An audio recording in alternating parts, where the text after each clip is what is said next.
Shalom saudara yang terkasih. Senang sekali pada hari Minggu ini kami dapat menyapa Bapak Ibu Saudara sekalian. Dimanapun Bapak Ibu Saudara berada, kami percaya Bapak Ibu Saudara selalu dalam keadaan sehat dan selalu dalam perlindungan Tuhan.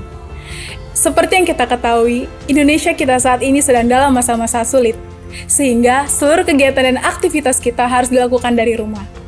Tetapi kami yakin dan percaya itu tidak akan mengurangi semangat dan kerinduan hati kita untuk mengalami hadirat Tuhan dan mengikuti ibadah pada hari ini. Pengumuman yang pertama adalah seluruh kegiatan cabang GBI Cibubur Raya masih diliburkan dan kegiatan ibadah raya masih diadakan secara online sampai informasi selanjutnya. Untuk persembahan dan persepuluhan, Bapak Ibu Saudara dapat mentransfer secara online di rekening BCA 7401 2709 77 atas nama Gereja Bethel Indonesia dan persembahan diakonia di rekening BCA 7401 272929 atas nama Gereja Bethel Indonesia. Demikianlah beberapa informasi yang dapat kami sampaikan. Selamat beribadah, selamat hari Minggu, Tuhan Yesus memberkati.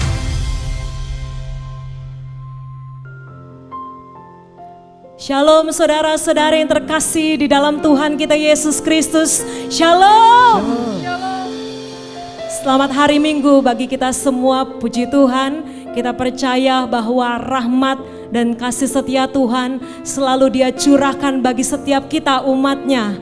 Dan hari ini kita percaya dimanapun Bapak Ibu Saudara berada, Tuhan Yesus hadir, siap menjamah setiap kita yang percaya, katakan amin. Boleh kasih tepuk tangan bagi Tuhan kita Yesus Kristus. Mari sama-sama kita siapkan hati kita berdoa. Bapa, terima kasih Tuhan Yesus buat hari ini.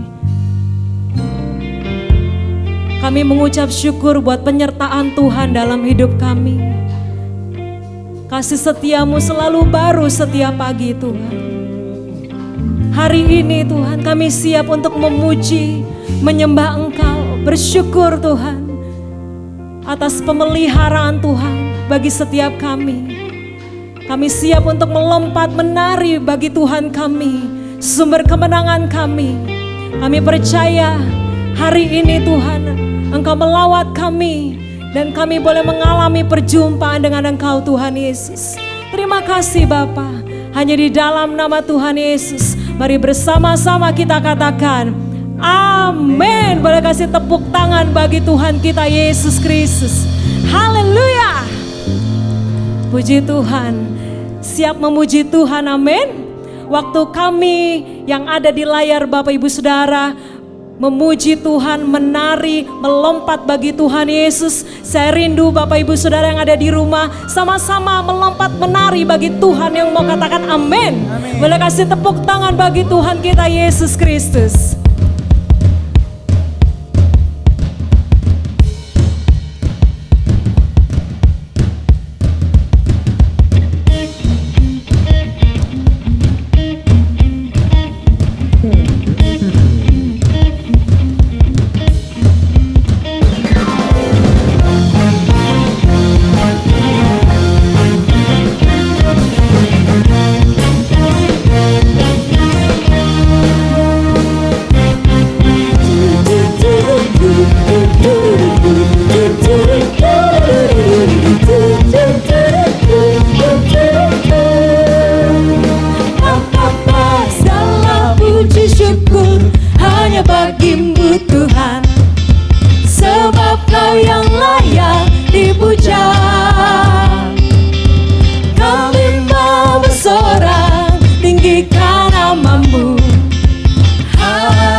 Shout for joy, Hallelujah. Shout for joy. haleluya, haleluya. Soraklah haleluya, soraklah haleluya, soraklah haleluya, haleluya. Soraklah haleluya, soraklah haleluya, haleluya.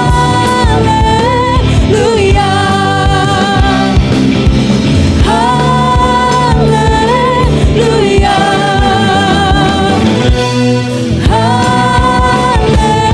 haleluya.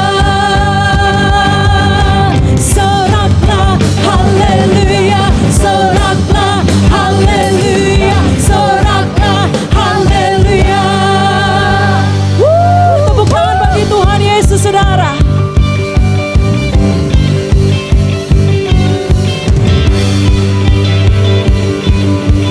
Mari bersama-sama kita katakan ajaib Kau Tuhan. Ajaib Kau Tuhan, agung dan perkasa. Kau sumber kemenanganku, layak berkuasa. Dia memerintah selamanya. Haleluya. Yesus Kaulah Raja mulia.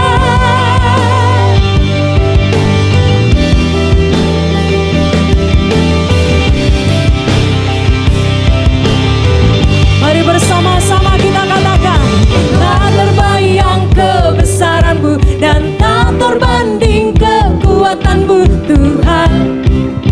Kau megah bagiku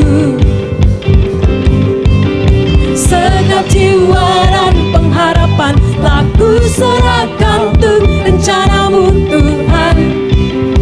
Kau Raja atasku, sama-sama angkat tanganmu. Hanya Kau yang layak ditinggikan. Yang bisa lompat sama-sama, lompat di rumah Bapak Ibu Saudara. Sama-sama katakan, ajaib Kau Tuhan, agung dan perkasa. Dia sumber kemenangan-Mu, layak berkuasa, memerintah selamanya. Dengan kuat katakan, Yesus Kaulah Raja mulia.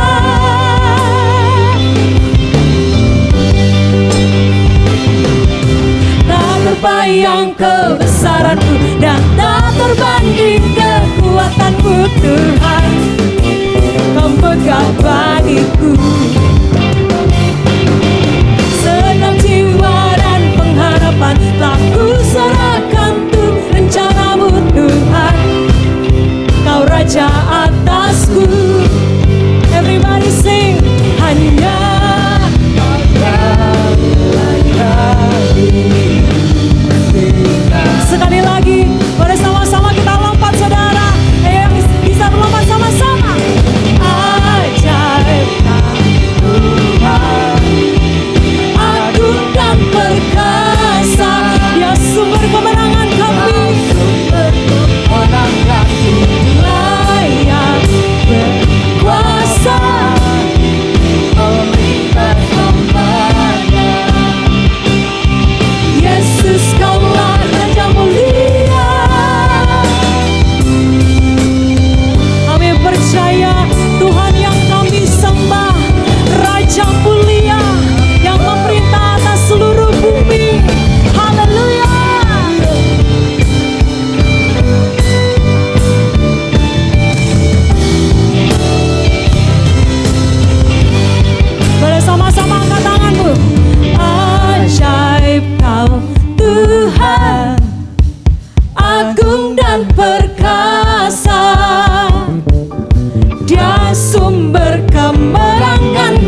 Kita mau sama-sama siapkan hati kita untuk kita menyembah Tuhan Yesus.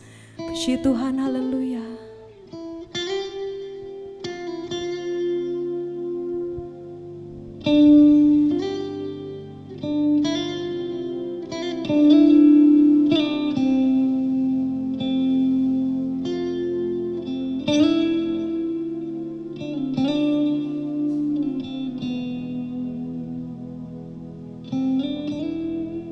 Bersama-sama katakan, You are my hiding place. You always fill my heart with songs of deliverance. Whenever I am afraid, I will trust in you. I will trust in you. Let the weak say, I am strong in the strength of the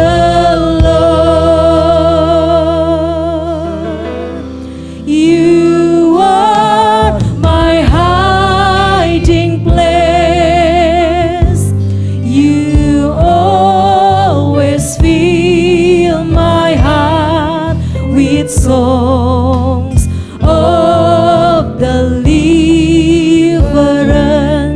Whenever I am afraid, I will trust in you. I will trust in you. Let the weak say, strong in the strength of the Lord.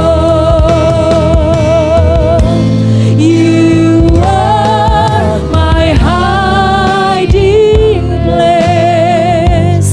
You always fill my heart with songs of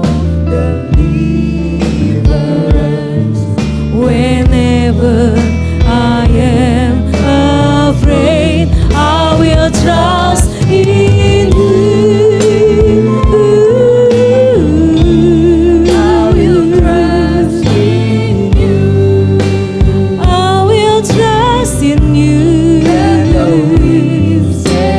I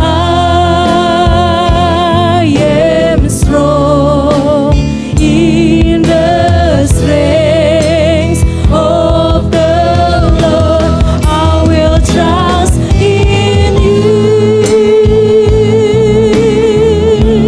I will trust in you. I will trust in you.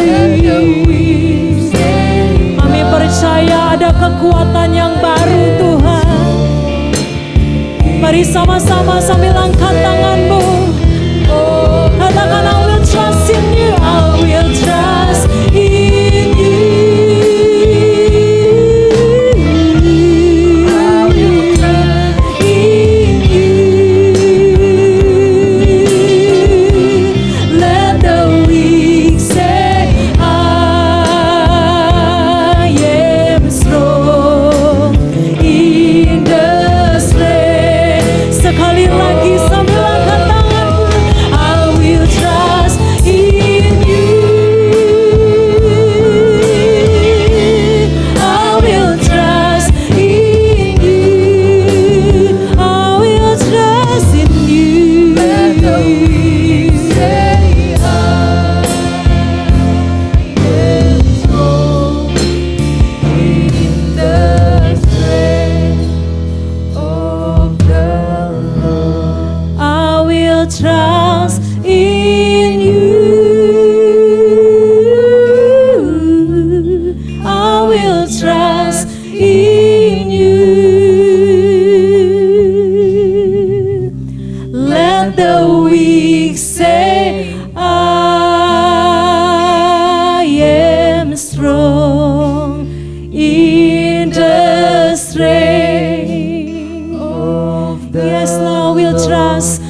sama-sama kita sembah Tuhan Yesus, saudara.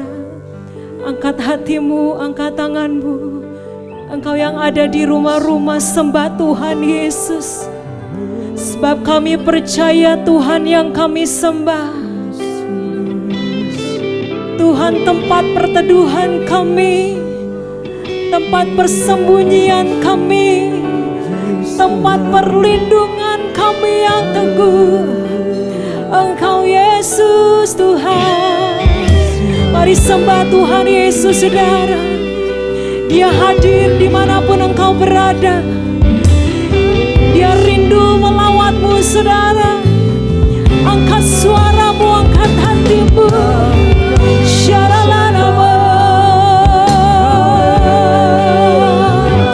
Irabaya syaralaba. Syirianabaya sande. Irabaya shandaralaba. Irabaya siriananabalaya sana. Ada kekuatan yang baru, ada pengharapan yang baru. Kami percaya waktu kami sembah Tuhan Yesus, kami yang sakit Tuhan sembuhkan, kami yang beban berat Tuhan berikan kekuatan yang baru, kami yang berputus asa ada pengharapan kekuatan yang baru. Syaralalabalalaba. Irabaya selebakaralabaya sande. Roh Kudus-Mu lawat setiap umat-Mu yang ada di rumah-rumah Tuhan. Lawat setiap umat-Mu Tuhan Yesus. Syaralabarabaya sikiaranara.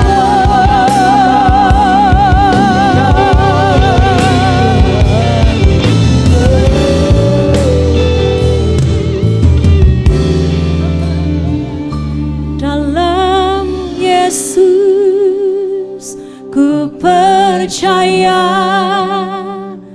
ku dapat kemuliaan kuasa salibnya, ku jadi pemenang dalam segala hal.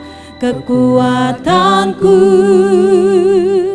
pengharapanku dalam Yesus.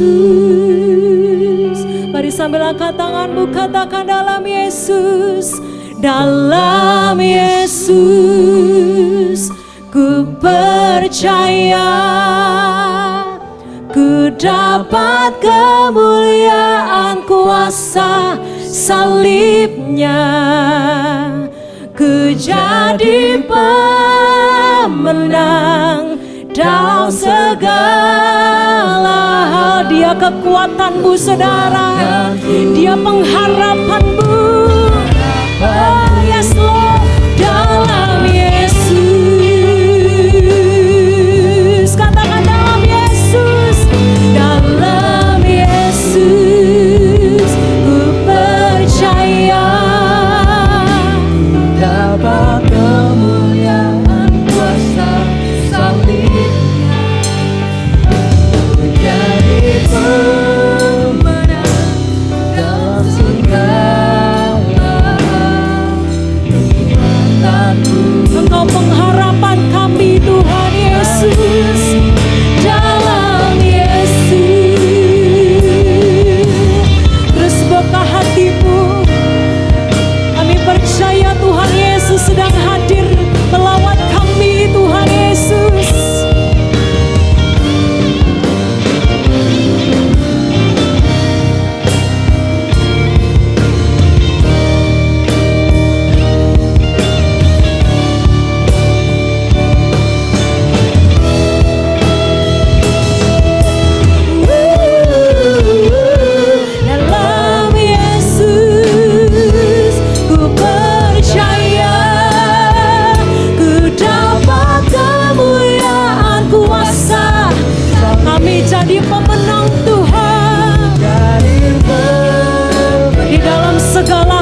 percaya di dalam kuasa salib-Mu ada kelepasan, ada kemenangan. Yang percaya katakan amin. Sebab kami percaya ya Tuhan, ada kuasa di balik salib-Mu, ada kemenangan di balik salib-Mu Tuhan. Terima kasih buat hari ini. Saatnya kami mau duduk diam untuk mendengarkan pesan yang dari-Mu Tuhan. Kami percaya setiap kami yang mendengar, kami beroleh tuntunan yang baru, kekuatan yang baru bagi setiap kami. Terima kasih Bapaknya, di dalam nama Tuhan Yesus bersama kita katakan amin.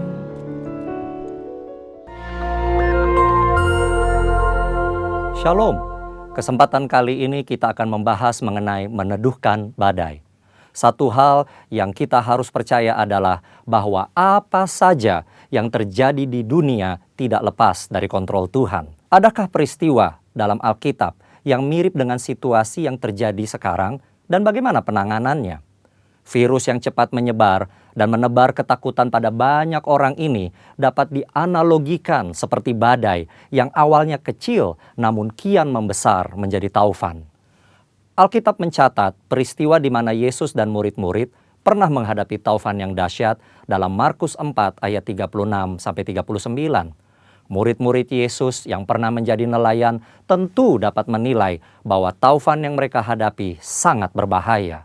Nyawa mereka bisa melayang jika tidak ada pertolongan. Demikian juga dengan COVID-19 yang menjalar sangat cepat dan mengakibatkan kematian yang besar, dapat disebut sebagai badai yang mengancam kehidupan. Tuhan Yesus sedang tidur di buritan perahu saat taufan terjadi.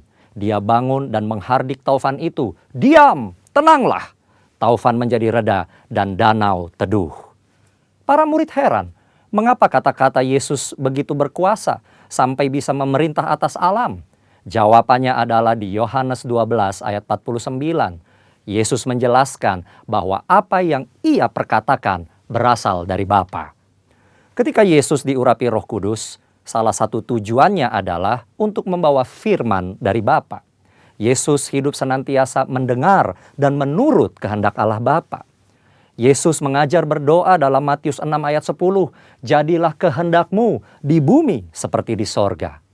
Tidak mengherankan ketika Yesus memerintahkan angin taufan untuk diam, angin itu pun taat kepada perkataan Yesus yang berasal dari Bapa. Yesus memberi teladan bagaimana gereja harus hidup dan bertindak, yaitu mendengar firman dari Bapa yang disampaikan oleh Roh Kudus.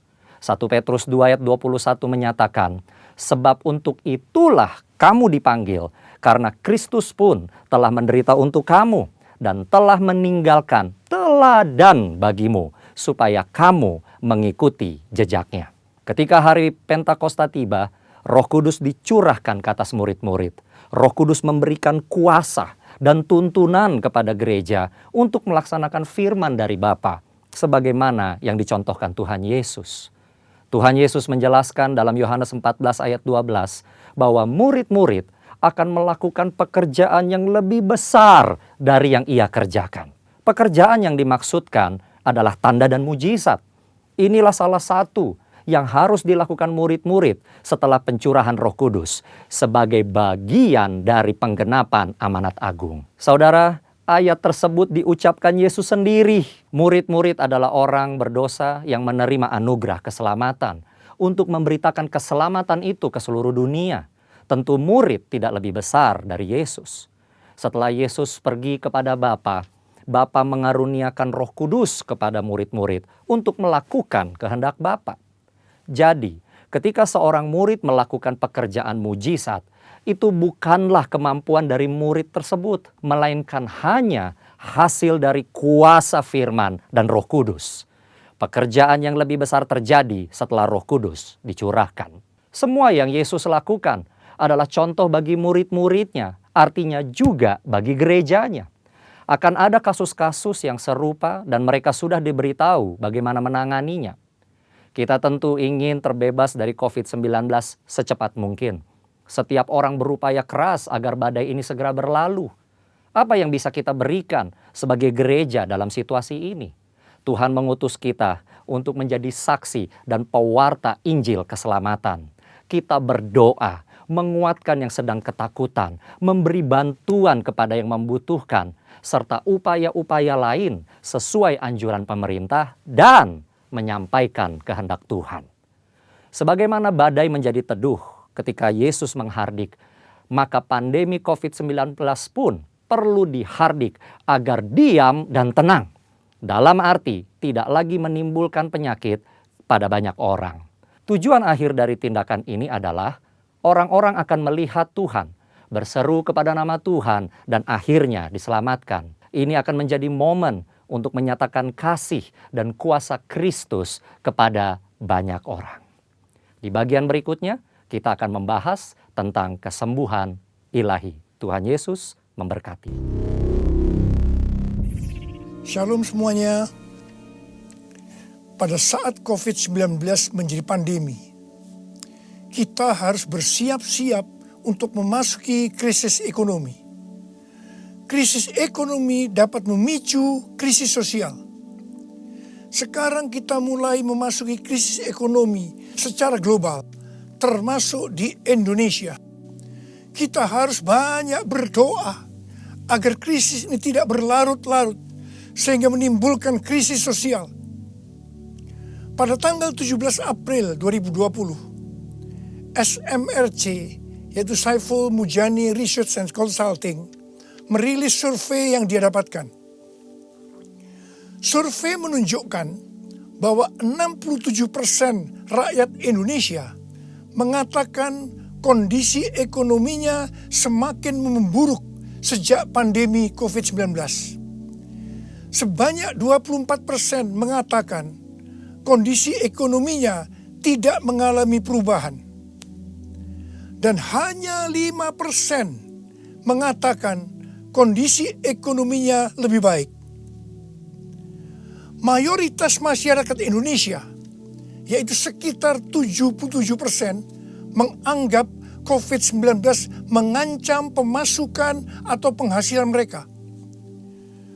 Survei juga menyebutkan bahwa sekitar 25% warga atau 50 juta warga dewasa sudah tidak bisa memenuhi kebutuhan pokok tanpa pinjaman. 15% warga mengatakan bahwa tabungan mereka hanya cukup untuk beberapa minggu. Sedang 15% lainnya warga mengatakan bahwa tabungan yang dimiliki hanya cukup untuk 1 minggu. Melalui hasil survei ini, kita bisa melihat bahwa kondisi ekonomi rakyat Indonesia dalam keadaan tidak baik. Sekali lagi kita harus banyak berdoa tentang hal ini. Dalam doa ini kita harus berkata, pertolongan kita adalah dalam nama Tuhan yang menjadikan langit dan bumi. Dalam nama Tuhan Yesus Kristus. Yesuslah kuatku, Yesus penolongku, kepadamu ku berseru.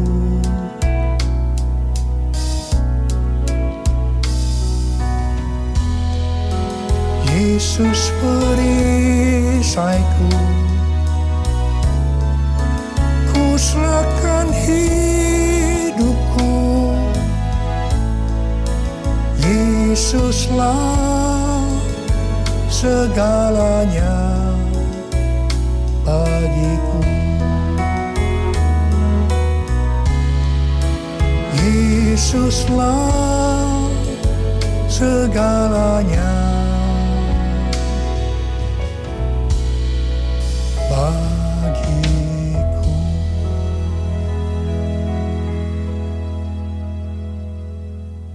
Setelah Tuhan Yesus bangkit, sebelum kenaikannya ke sorga, Tuhan Yesus mengunjungi murid-muridnya yang sedang mencari ikan di Danau Galilea. 7 murid Tuhan Yesus termasuk Petrus, Yohanes, dan Yakobus sedang berkumpul dalam keadaan tergoncang akibat kematian Tuhan Yesus. Mereka dalam keadaan ketakutan.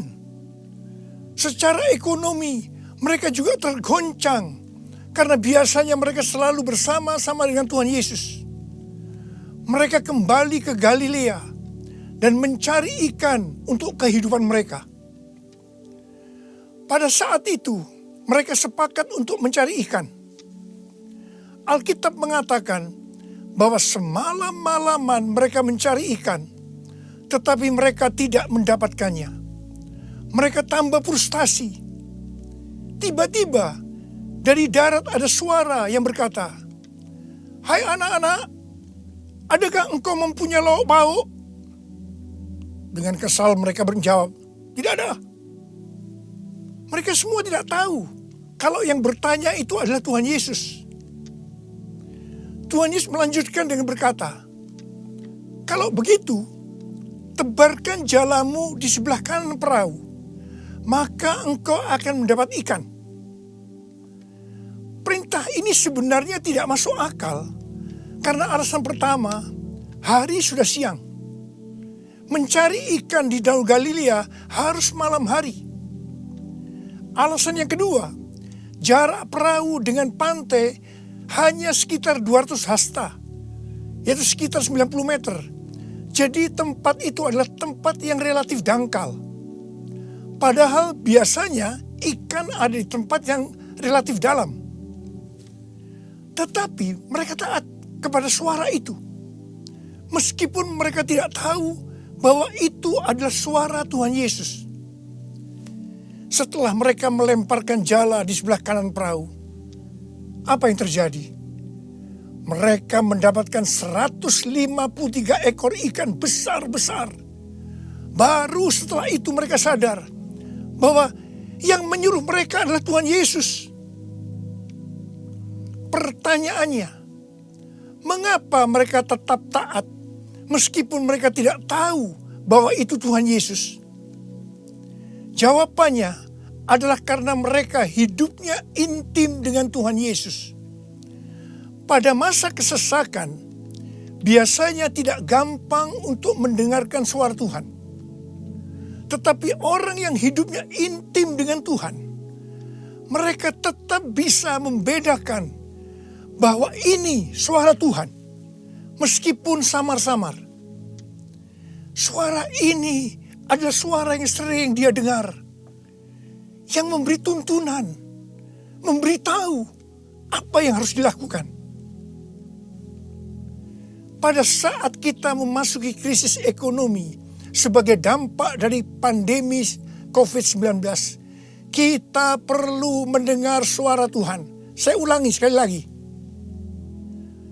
Pada saat kita memasuki krisis ekonomi sebagai dampak dari pandemi COVID-19, kita perlu peka mendengar suara Tuhan.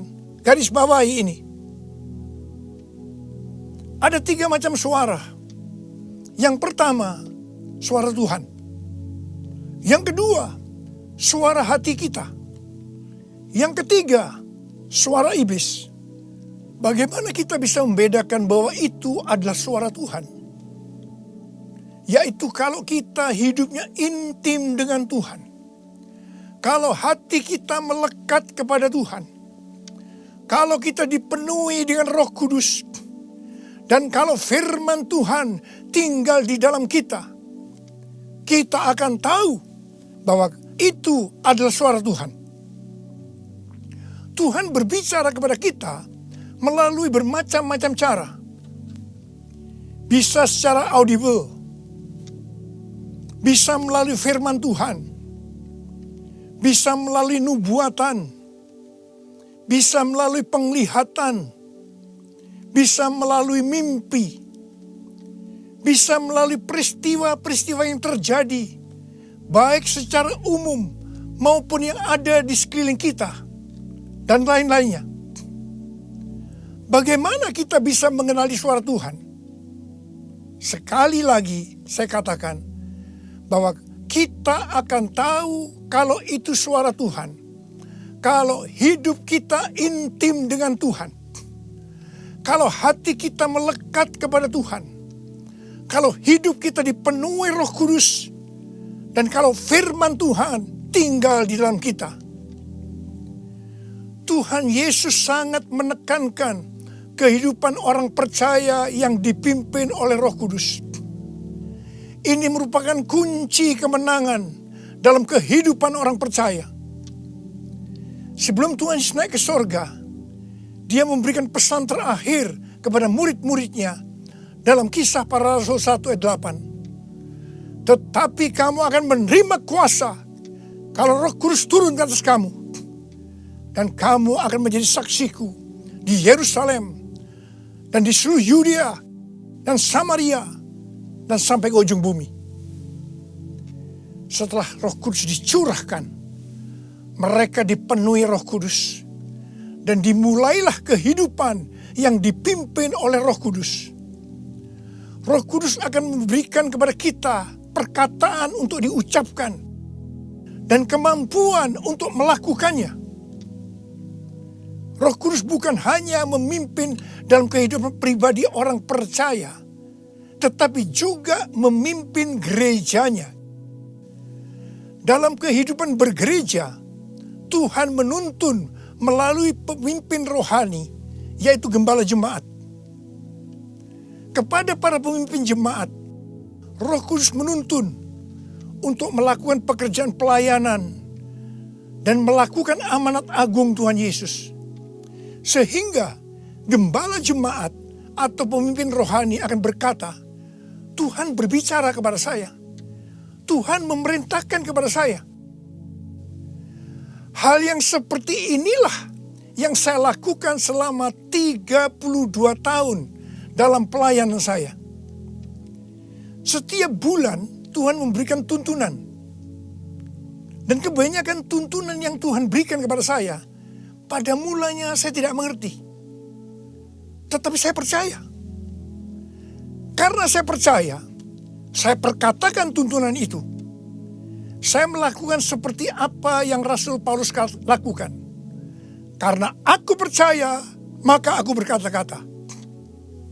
Kebanyakan juga tuntunan Tuhan sepertinya tidak masuk akal. Tidak bisa dimengerti. Seperti perintah Tuhan Yesus kepada murid-muridnya untuk mendapatkan ikan tadi. Tetapi yang saya lakukan, meskipun tidak masuk akal, meskipun tidak mengerti, saya tetap melakukannya. Begitu saya melakukannya, pengertian itu dibuka. Tema yang Tuhan berikan untuk tahun 2020 adalah tahun dimensi yang baru. Pada awal tahun dengan tuntunan Tuhan, saya berkata bahwa tahun ini untuk mencari nafkah tidak bisa dengan cara yang seperti biasanya, tetapi harus dengan cara Tuhan. Tuhan banyak memberikan ayat-ayat untuk menuntun kita mengenai hal itu. Di dalam Alkitab ada 2 kata supaya kita diberkati secara materi. Yang pertama, memberi. Yang kedua, menabur.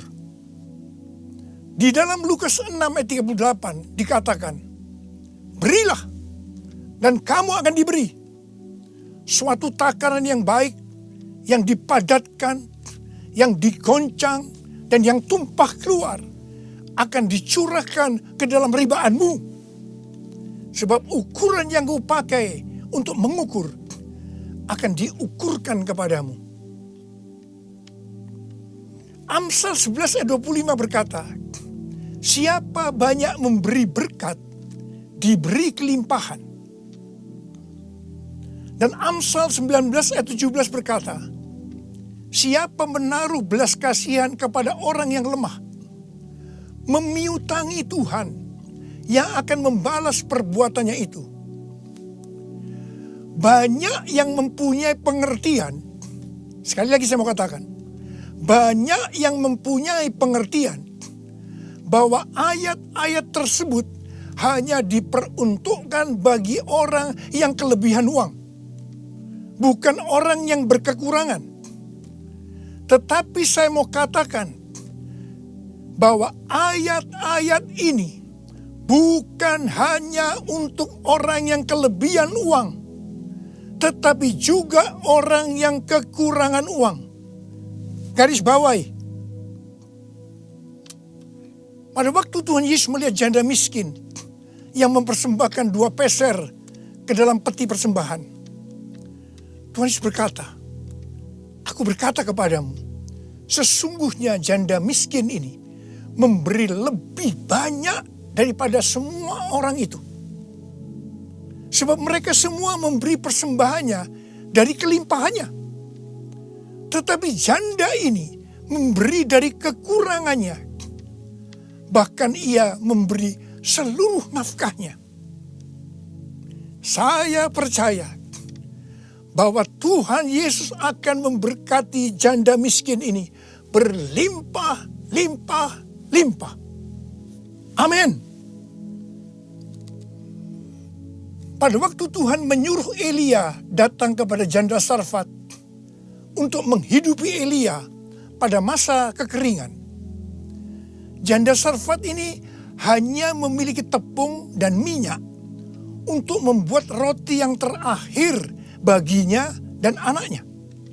Tetapi justru Elia berkata, dan saya percaya ini dari Tuhan, bahwa jika janda Sarfat itu memberikan sebagian roti itu kepadanya, maka minyak dan tepung tidak akan berkurang sampai berakhirnya masa kekeringan. Saya percaya itu tidak mudah bagi janda Sarfat untuk melakukannya. Tetapi yang jelas, janda Sarfat ini percaya apa yang dikatakan oleh Elia. Dan ketika dia bertindak, terjadilah seperti yang dikatakan oleh Elia, bahwa tepung dan minyak tidak berkurang sampai masa kekeringan itu selesai. Hal yang seperti inilah yang pernah saya alami. Saya menjadi seorang hamba Tuhan karena saya dipaksa oleh Tuhan. Karena saya berkali-kali mendapatkan panggilan itu, tetapi saya menolaknya. Supaya saya mau menjadi hamba Tuhan sepenuh waktu, Tuhan membuat saya menjadi bangkrut dan ditambah hutang. Saya juga pernah mengalami kondisi di mana saya bingung, besok mau makan apa ya? Mungkin hal seperti ini yang sedang banyak dialami oleh orang-orang dalam krisis ekonomi saat ini. Saya ingat pada waktu saya diizinkan Tuhan mulai bisa menabung. Pada suatu hari Pak Rahim, seorang pendoa syafaat yang sekarang sudah bersama Bapa di sorga, datang ke rumah saya. Ketika saya berbincang-bincang dengan Pak Rahim, istri saya, Ibu Hermin, memanggil saya untuk masuk menemuinya. Saya masuk, dan dengan gemetar Ibu Hermin berkata bahwa dia mendapatkan penglihatan. Ini untuk pertama kali dalam hidupnya. Apa yang dia lihat? Dia melihat sebuah angka di pintu lemari sebesar 30.000. Dan Tuhan berkata kepada Ibu Hermin bahwa dia disuruh untuk memberikan uang sebesar 30.000 kepada Pak Rahim. Saya berkata, kalau Tuhan yang suruh, ya berikan aja. Ibu Hermin menjawab, berikan gimana? Itu seluruh uang yang ada pada kita. Itu semuanya yang kita punya.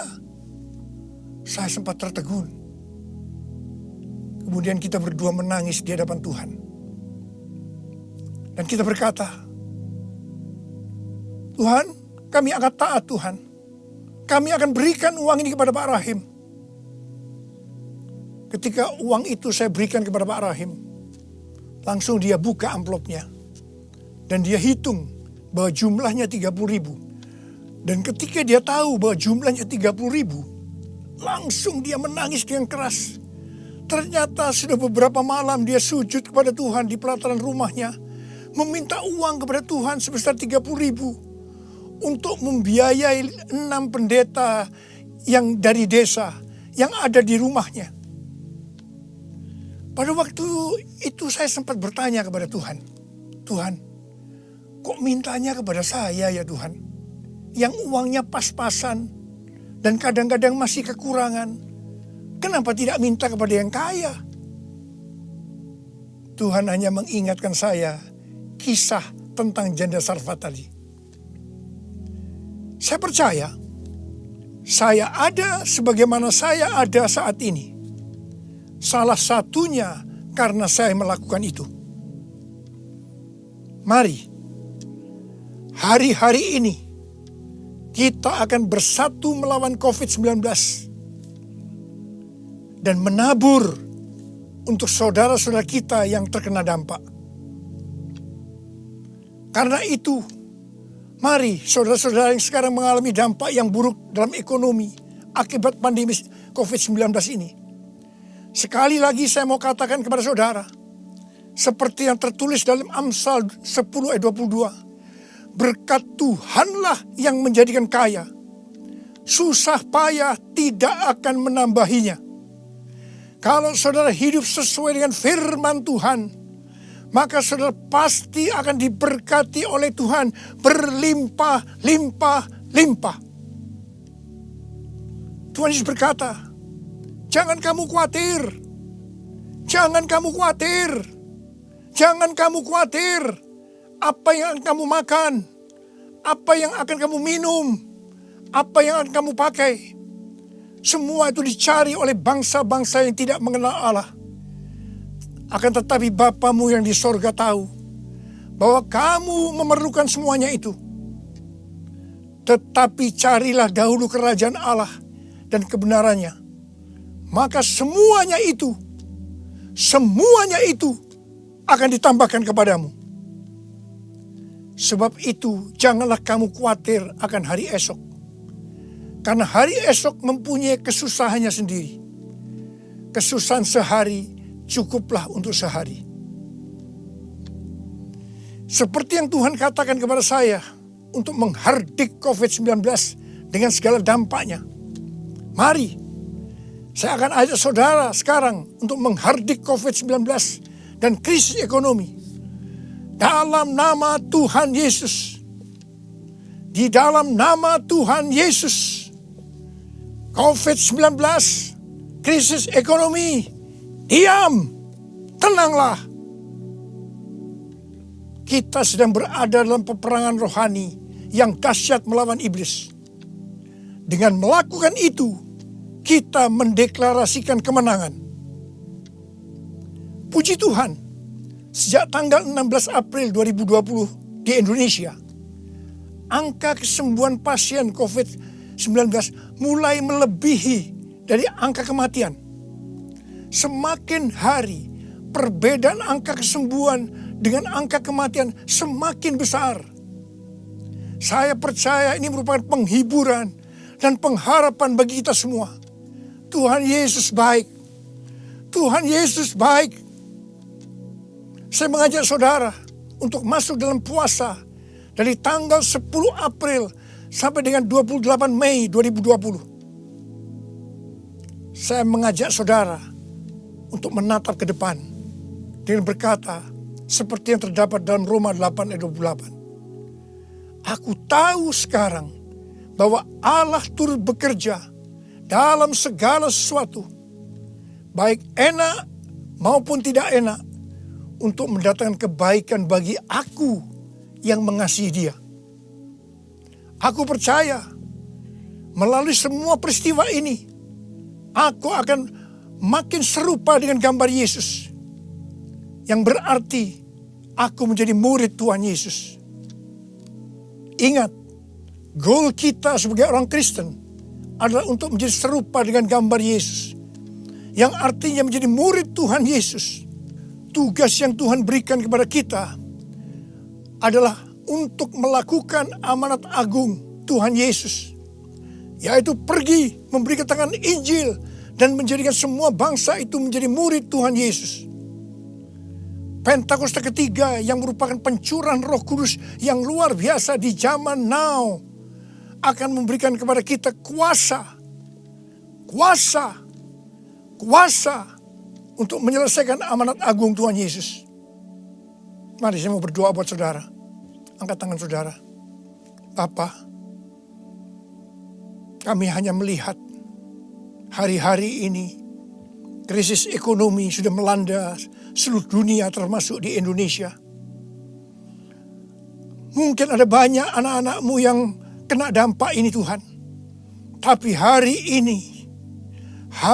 ini Tuhan, Engkau memberikan kami kunci supaya kami keluar dari masalah ini. Dan kami percaya Tuhan, kalau anak-anak-Mu semua ini melakukan apa yang Kau suruh kepada kami hari ini, mereka pasti akan diberkati oleh Tuhan. Mereka akan keluar dari krisis ekonomi ini. Mereka bukan hanya cukup, tapi malah mereka akan berkelimpahan di dalam segala hal. Terima hidup berkelimpahan. Terima kelimpahan. Terima. Tuhan, hamba berdoa bagi mereka yang sakit. Sembuh dalam nama Yesus. Sembuh dalam nama Yesus. Sembuh dalam nama Yesus. Angkat kedua tangan saudara, terima berkat Tuhan. Kasih karunia yang berlimpah-limpah daripada Allah Bapa di dalam anak yang tunggal Yesus Kristus. Persekutuan yang manis dengan Roh Kudus menyertai saudara sekalian mulai hari ini sampai Tuhan Yesus datang menjemput kita di awan-awan dan bahkan sampai selama-lamanya. Yang percaya bersama-sama katakan amin.